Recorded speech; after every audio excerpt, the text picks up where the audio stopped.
रायगड़ा जिला गुणुपुर सहर में विक्रमपुर ठारे एक गुटका बोझाई पिकअप भ्यान जबत कर घटना गतकाली अपराह 4:30 समय होते हैं गुणुपुर आदर्श थाना पक्षर गणमाध्यम को सूचना दि जाता थाना पक्षर आज राति 8 घंटा समय एक प्रेस विवृत्ति दि जाते हैं से गिरफ आसामी नाम उल्लेख ना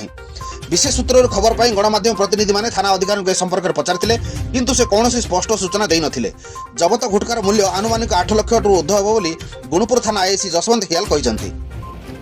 गतकाली गुणपुर पुलिस पेट्रोलिंग करता समय विक्रम छपन घटना विशेष खबर पाई चढ़ाऊ कर चढ़ाऊ समय गोटे धला कलर बोलेरो को आम जबत कर जबत गाड़ी विभिन्न प्रकार गुटका और पान मसला जिन सब मिली से सब जबत कराई दुई जन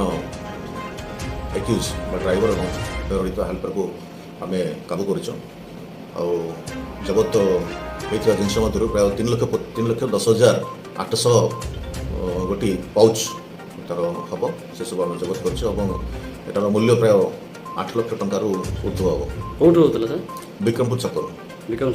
कौट आसला रायगड़ार